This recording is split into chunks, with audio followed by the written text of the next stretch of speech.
ألقاكم أعزائي في فيديو جديدة وكيفية جديدة اللي اخترتها لك لينا اليوم، وهي كيفية قديمة جدا حابة نفكر فيها بعض الناس خاصة تاع العاصمة واللي ما يعرفوهاش. اليوم يتعرفوا عليها، اللي هي عبارة على طاجين. من بعد نقول لكم اسمه، دوكا تقدري تسميه جاردينيير.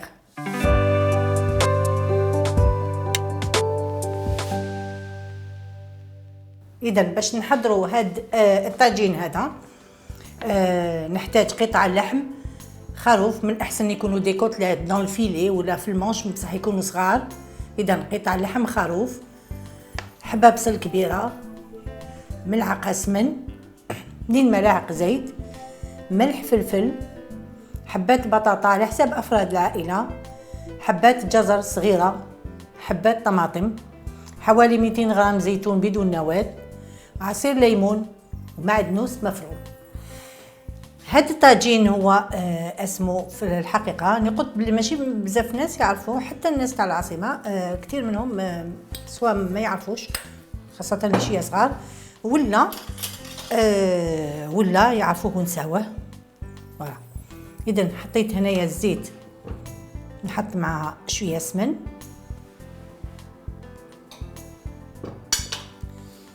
ونجيب هاد الطنجرة فوق النار. اذا قلت هاد الطاجين يقولوا له طاجين تبرنا. علاش تبرنا؟ ما على باليش، اسم اكيد ما يحش يعجب كثير، باش انا سميتو دبروا راسكم كيفاش سميوه جاردينيير. ان توكا انا هنايا باش نقول لكم نعطيكم كامل الاكلات القديمه باسمها، ماشي باسمها. اسمه طاجين تبرنا، نتوما سميوه جاردينيير دو ليغوم. علاش سماوه طاجين تبرنا؟ هاتي ما على باليش نو بلو. دونك سميوها جاردينيير. على كل حال هو طاجين بنين بزاف، وعلى بالي بلي رايحين فوزالي لادوبتي، يعني رايحين تعتمدوه خاصه في هاد الصيف. اذا هنا حطيت زيت وسمن يسخنوا. هنا عندي قلت لك تاخذي سوا دي كوتلات في الفيلي هكذا، سوا دي بتيت كوتلات هكذايا في المونش، ما يكونوا صغيورين. اذا نحط هذوك لي كوتلات نتاعي هنا باش يتقلاو.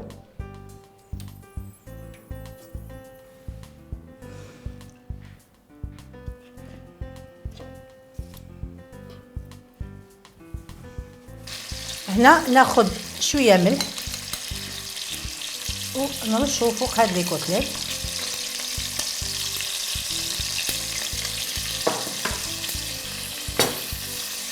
نزيد فلفل كحل،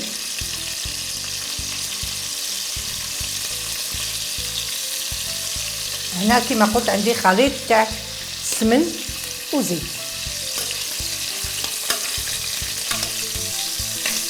نقلبو.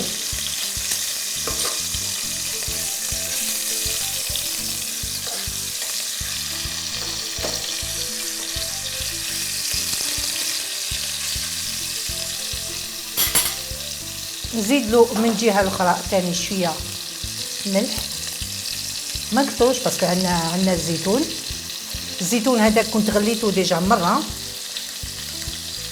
وشويه فلفل كحل.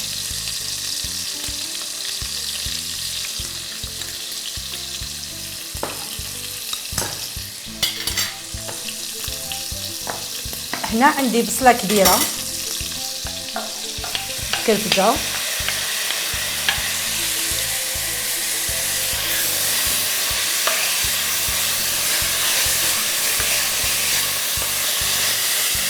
نخليوها مع هذاك اللحم.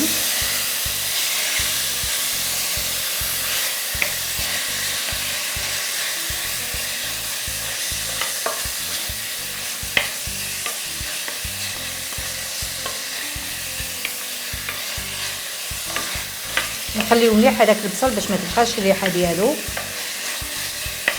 اليدام تاع اللحم خليوه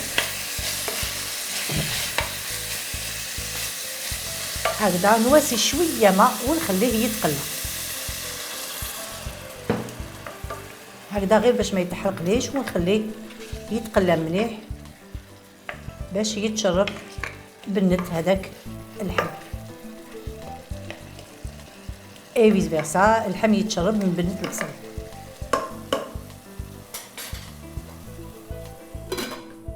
من بعد ما تقلى هذاك اللحم تخليه يتقلى على نار قليله حوالي 10 دقائق هكذاك. دوكا المرق،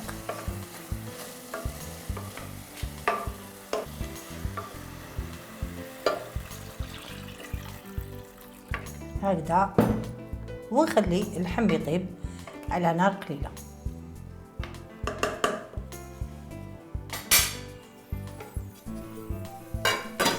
المرحله الثانيه هي هنايا اللحم راهو يطيب بجيه، هنايا حطيت ان فيتو ولا حطي مقله باش درت فيها الزيت.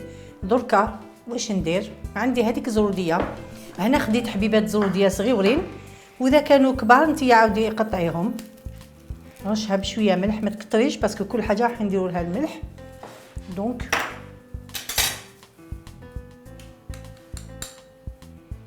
هكذا،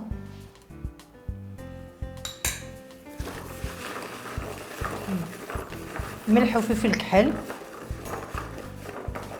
ونحطوها هنا تتقلى.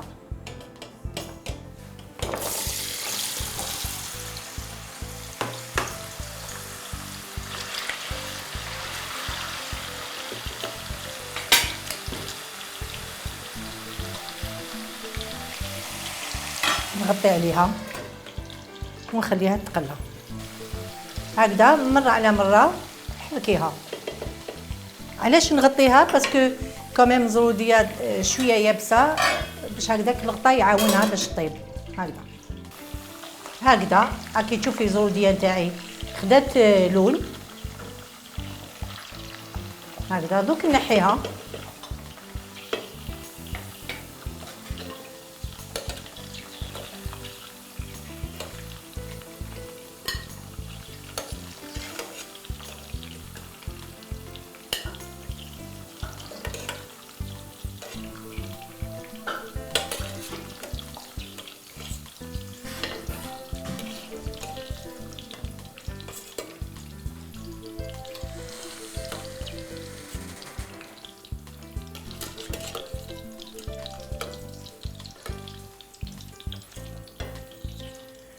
نفس الشيء نديرو بالنسبه للبطاطا. هي تان شويه ملح، قلنا بالك ما نكثروش الملح، وشويه فلفل كحل. فلفل كحل معليش، مي الملح نو باسكو كل حاجه رانا نديرو فيها الملح. هكذا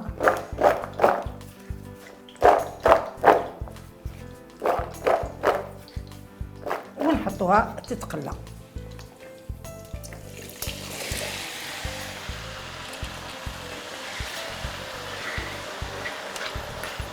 هنا البطاطا ماشي مشروط، نغطيوها.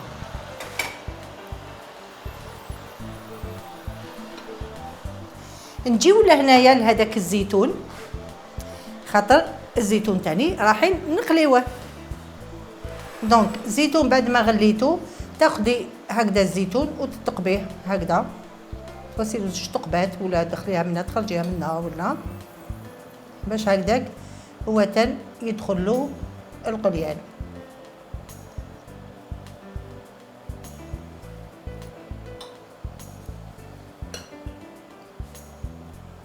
دونك نفس الشيء بالنسبه للبطاطا، دوك نحيها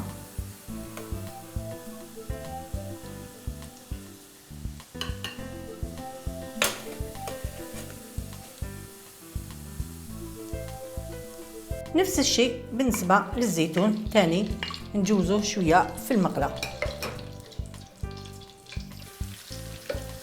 هكذا. نخليو هذاك الزيتون يتقلى شويه ياخد بنه القليان، ونحيه كيما نحيت الاخرين يقبلوا.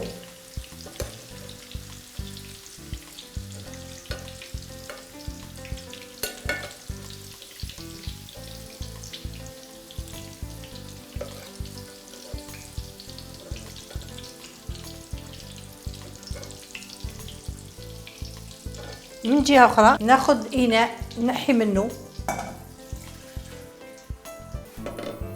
نحي منه كميه كبيره كامل نتاع الزيت، وندير طوماطيش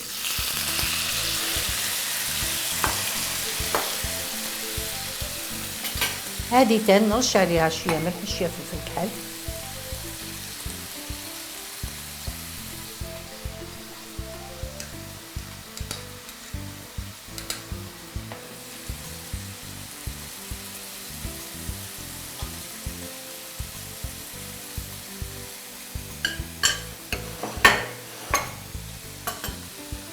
ونخليوها تتقلى مليح.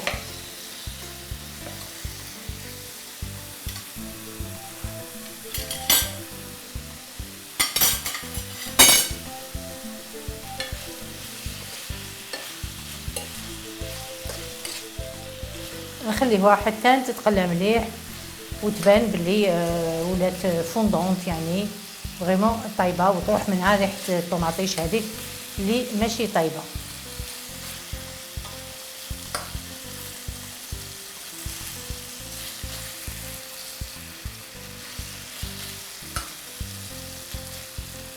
هكذا نغطي عليها ونخليها تتقلى في غزه.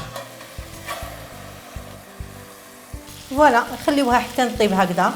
هاكي تشوفي هاي طايبه بيان مي او ميم طون محافظه كمان على الشكل تاعها هكذا. دوك هذه خليها هكذايا بجيك بهي بهاد لو جو نتاعها. ونروح نجيب طنجره نتاعي اللي يكون اكيد اللحم طاب. هاي ديك المرقه نتاعنا. درك نحط فيها اولا البطاطا، عفوا الزروديه. هنا كنا قليناها اكيد مع هذاك القليان ما حش طيب فريمون 100%. نزيدوا لها حوالي 5 دقائق في هاد المرقه نتاع اللحم. هكذا نغلقوا عليها نزيدوا لها انت وشحال طابت لك. الا كانوا لي مورسو كبار زروديه طريه ولا لا. هنا دوك انا خليتها زادت حوالي 5 دقائق. دوك فوقها نحط البطاطا.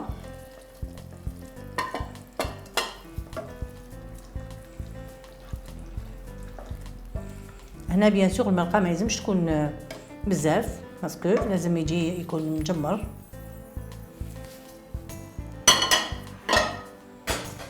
نزيد نغلق عليها حوالي 5 دقائق ولا مام با 5 دقائق البطاطا.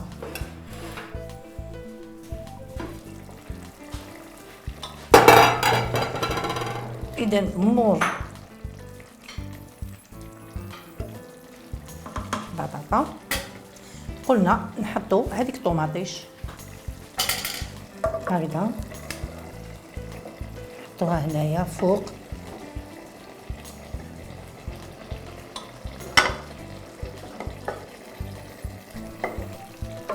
هذا لازم نسقموه مليح باسكو يتقدم هكذا في الطنجره ديالو. ودرك نزيد هذاك الزيتون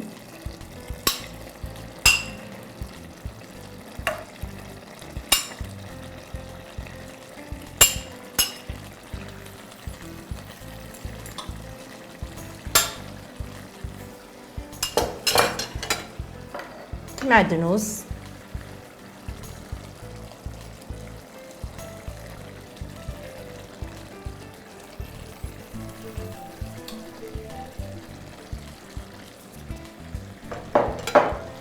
شويه فلفل كحل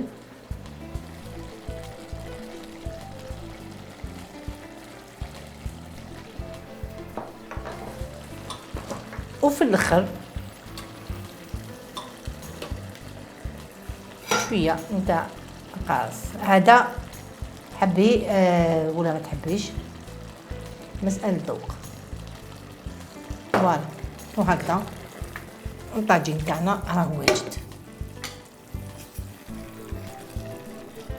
اذا طاجين تبرنا تاعنا راهو واجد. انا قلت لكم ما عنديش علاقه، انا عطيتكم الاسم كيما هو، سميها اون جاردينيير. على كل حال طاجين بنين بزاف وسهل التحضير ويوالم بزاف في فصل الصيف. وانا ننصحك صراحه، ننصحك تجربيه. هكذا يكون معاه خبز هكذايا بنين جديد طري، فرانشمون عندك ما تغمسيه. اذا هذا هو الطاجين تاعنا، نتمنى ان شاء الله تجربيه وتعطيني رايك فيه. وبما انه كما قلت لك هو من الكيفيات القديمه اللي كثير من الناس ما يعرفوهاش ولا نساوها، ولا خاصه هو طبق عاصمي. اذا ما بقى لي غير نقول لكم نتلاقاو في كيفيات واحد اخرين وفيديوهات واحد اخرين، والى اللقاء.